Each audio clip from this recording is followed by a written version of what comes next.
Nilai ketaatan berhubungan erat dengan niat, baik dalam hal keabsahannya maupun untuk melipat gandakan pahala. Okey?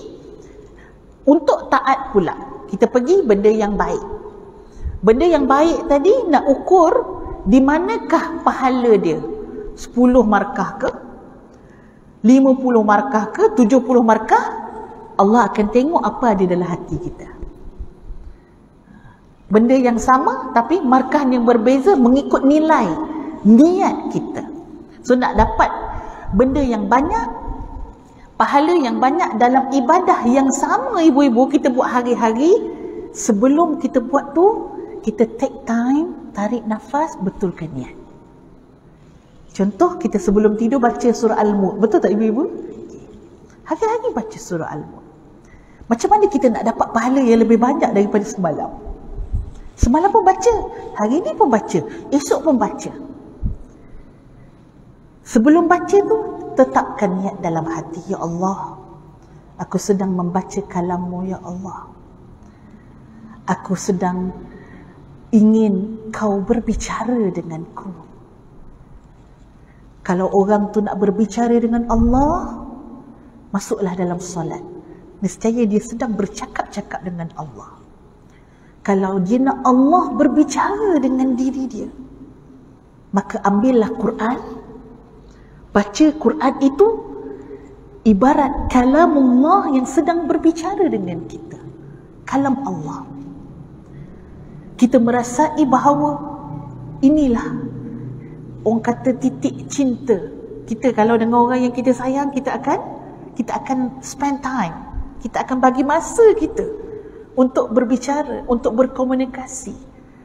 Kalau kita sayang Allah, pasti kita rindu untuk berbicara dengan Allah. Lantas kita ambil Quran dan kita bicara dengan Allah. Allah berbicara dengan kita dengan ayat-ayat yang kita bacakan tadi. Ibu-ibu, nilainya ibadah yang kita tambah nilai dari sudut apa? Dari sudut niat kita.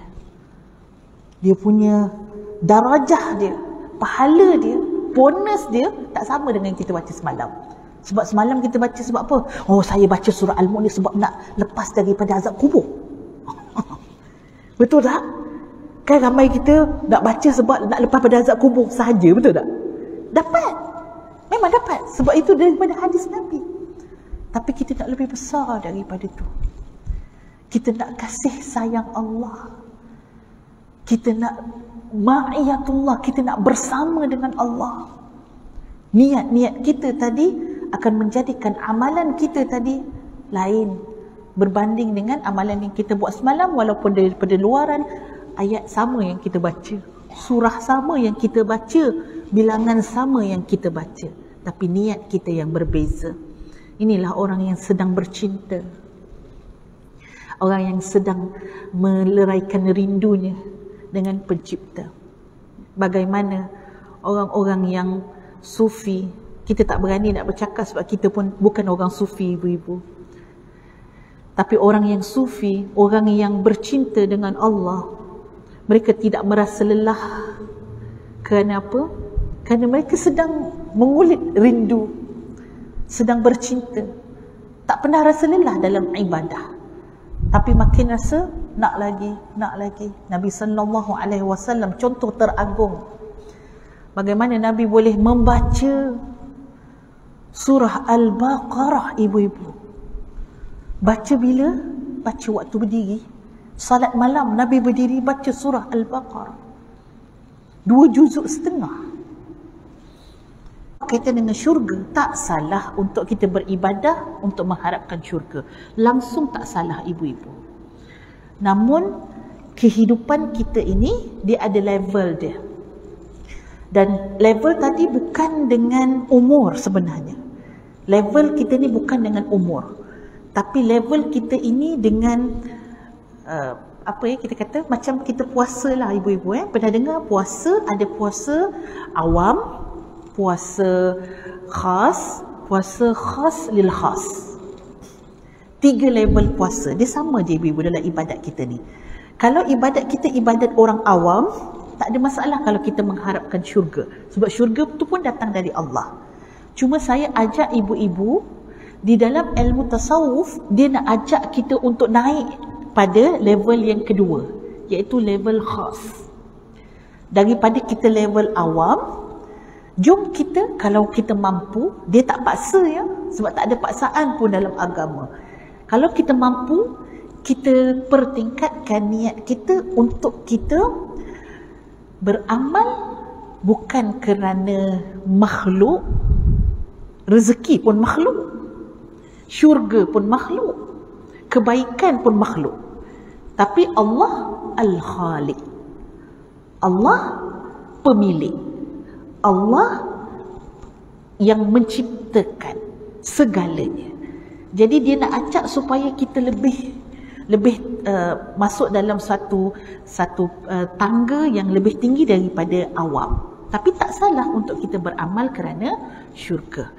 Tapi lebih lagi kalau dia boleh meletakkan dalam diri dia bukan kerana syurga saja. Ibu-ibu, kalau saya boleh petik perkataan Rabi'atul Adawiyah. Rabi'atul Adawiyah seorang sufi. Sufi ni maksudnya dia orang yang sangat-sangat sudah bersih hatinya. Kita pun jauh lagi nak jadi orang sufi. Tak apalah, kita dapat tahu pun tak, dah cantik. Tak tahu nak praktikal macam mana. Kalau Allah bagi rezeki, itu hidayah dari Allah. Kata Rabi'atul Adawiyah, kalaulah redha Allah itu, cinta Allah itu ada di neraka, ya Allah, masukkanlah aku ke dalam neraka. Ada berani ibu-ibu nak doa macam tu? Memang tak beranilah kita. Tak beranilah kita. Sebab kita bukan tahap dia. Dia tahap orang yang sudah bercinta dengan Allah. Ya Allah, kalau redha-Mu ya Allah ada di neraka, campakkanlah aku dalam neraka. Yang aku kejar adalah redha-Mu. Kita jauh ibu-ibu. Orang meminang Rabi'atul Adawiyah, dia tak boleh terima. Dia kata hati aku ini sudah masuk cinta Allah dan aku tak boleh nak menjadikan dua cinta dalam jiwa ini. Untuk kita orang awam, kalau kita tak mampu untuk masuk dua cinta, sekurang-kurangnya kita ada cinta Allah pun dah okey dah ibu-ibu. Jangan sampai ada cinta suami saja, cinta dunia saja, cinta Allah tak boleh masuk dah. Na'udzubillah min zalik. Kalau boleh, kita cuba untuk meninggikan. Tapi kalau tak boleh, jangan paksa, tak ada masalah. Tidak menjadi kesalahan untuk kita orang awam beramal kerana syurga, tak ada masalah.